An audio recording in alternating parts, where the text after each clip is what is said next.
waaw may fàttali rek suñu mbokku téléspectateurs yi ne sama gan tey mooy honorable député Déthié Fall vice-président bu réew mi est-ce que war na leen mën a wooyee honorable sax am na yenn député ni may gis assemblée nationale voilà honorabilité bi daal day la war ah. Bon, malheureusement c'est ça je pense que constat bu ñëpp def la mënuñu ko nier tey assemblée nationale taxawaay bi fa ku nekk waroon am demeewul noonu et dama koy rappeler tout le temps 165 la ñu choisi parmi 15 millions de Sénégalais yi nga xam ne ñoo ngi souffrir de façon extraordinaire le minimum bi ñuy xaar ci représentant du peuple c'est ce qu'on dit mooy bu ñu demee foofu au moins seeni coono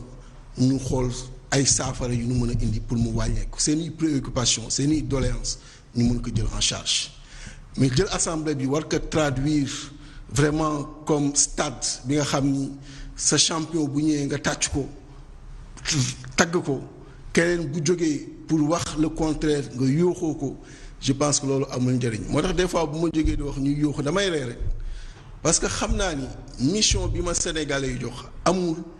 luy mën a tax ba duma taxaw wax li nga xam ni bëgg naa ko wax mënuma ñëw sama kër ay 23 heures fekk fa père de famille bu toog ni ma lii mooy sunu doléance nga war xëy suba taxaw di wax assemblée nationale ay yooxoo war a tax ba doo wax loolu. Ensuite on nous a appris aussi dans l'armée que quand on est en mission moom même sous les crépitements des balles ou les feux nourris de l'ennemi il faut toujours aller vers l'objectif moo tax ça ne nous perturbe pas parce que mission boobu la ñu am ci Sénégalais yi et il faut que 165 députés yi fa nekk yëpp comprendre loolu.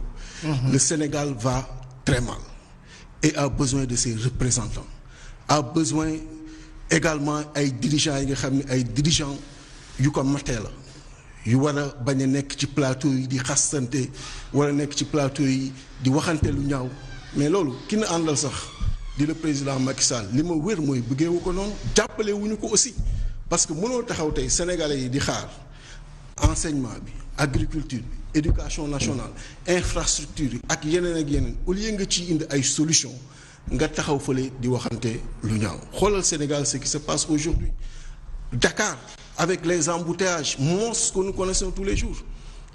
yaa ngi naan ma fexeel ba na nga teel a quitté ay 19 heures pour 21 heures mën la fi fekk pour mën a def émission bi. parce que yaa ngi ragal embouteillage yu foire bi. parce que dañuy ñëw du haut du pont de la foire boo ko jëlee dem stade aéroport Léopold Sédar Senghor c'est moins de 2 kilomètres. nga jël ko VDN bi dem ci dernier pont bi nekk wetu relais c'est moins de 2 kilomètres. nga jël ko dem également wetu Diamalaye c'est moins de 2 kilomètres. ci rayon un cercle d'un rayon de moins de 2 kilomètres ñu ubbi fi 3 grands chantiers mais temps bi ngay perdre ci embouteillage il y a des études qui datent de longtemps. qui disaient que les embouteillages coûtaient 100 milliards aux Sénégalais alors que loolu wala nañ ko mën planifier autrement pour régler cette question moo tax quand le ministre des infrastructures est passé des transports mais franchement boo ñëwee ci ministère bi rek ci ngay gisee le manque de vision du président Macky Sall parce que Dakar il y a 73% des véhicules immatriculés Dakar fait 0,3% de la superficie nationale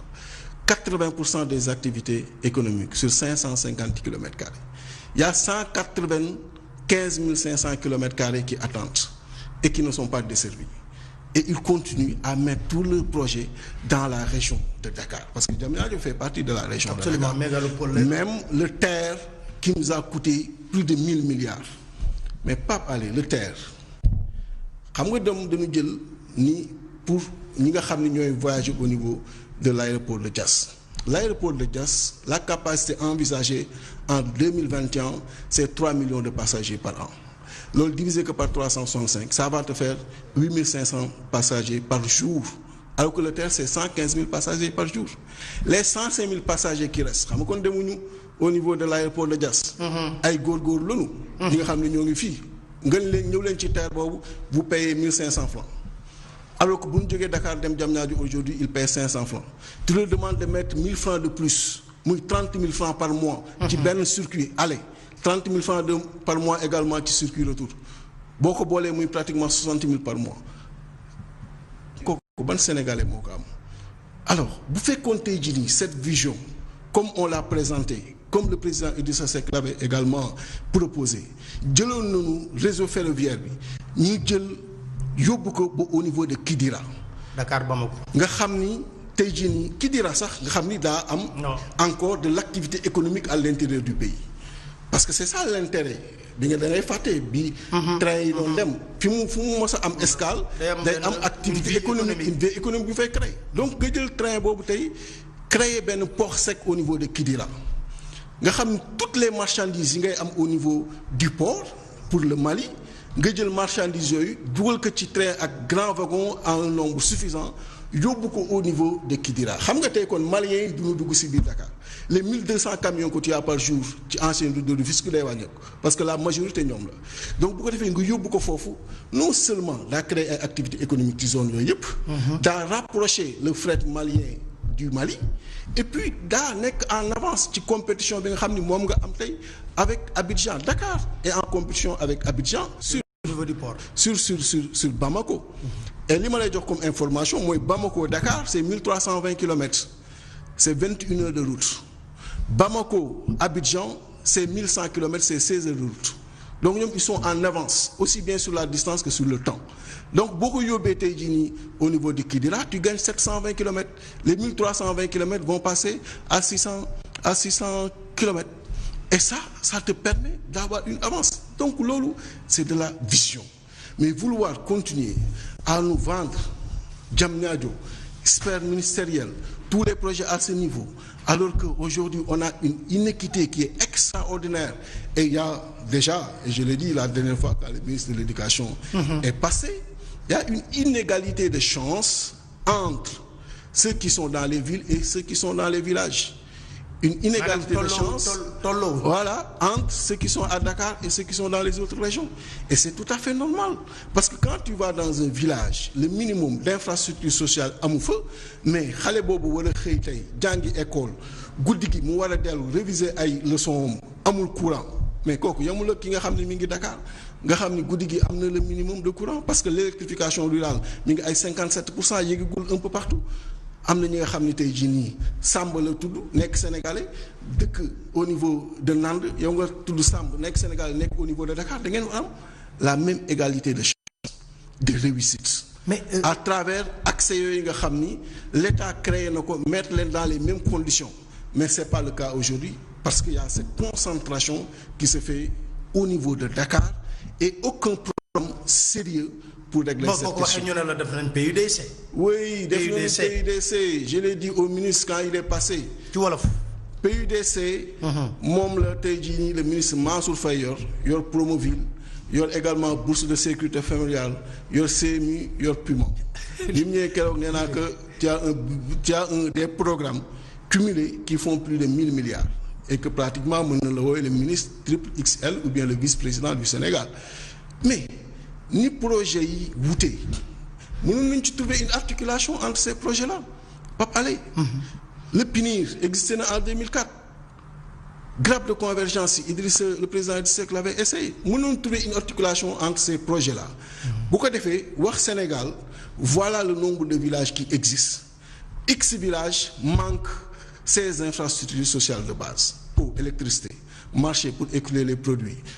système de transport ay routes ou bien des pistes latérites case de santé ni voilà les villages qui en disposent yii mooy villages yi ci disposé wul nan la ñuy def ba horizon temps fii léegi 5 ans ñu génn yi village ci loolu yóbbu leen fii xam nga loolu donc lu mënoon régler la et lu yomb suivre la am na yi nga xam sax mën nga leen boole parce que un marché quoi qu'on puisse dire mën nga ko boole ak ay villages jël un rayon de 5 kilomètres ni partagez-vous ce marché la même chose pour case de santé jël benn rayon ñu partagez-vous ça am na nga xam mën nga ko partage yi des du doon ay projet à terme xam nga newee tey jii ba Sénégal avec horizon bu sori je veux dire bu newee tey ba Sénégal ñu naan l'accès à l'eau universel l'accès à l'électricité universelle je pense que yooyu yu ñu war a génn la parce que ndox ak électricité waratul doon projet ci biir gouvernement da ngay ñëw maximum qu'il faut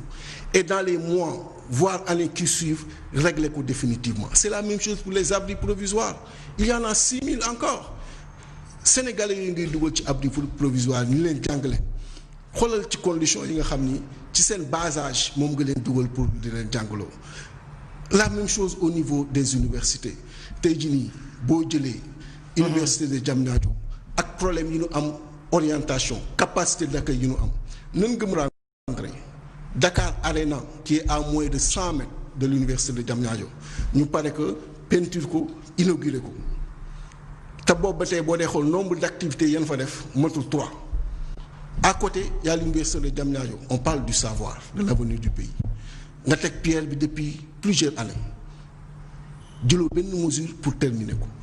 la même chose avec l'université de Kaolack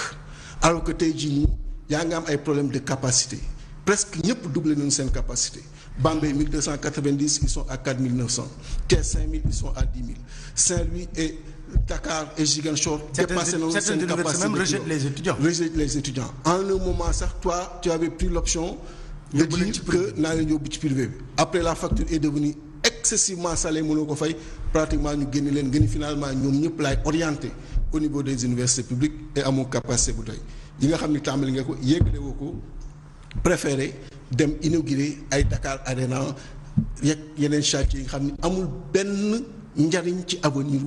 réew mi. mais lu tax ngeen nangu vote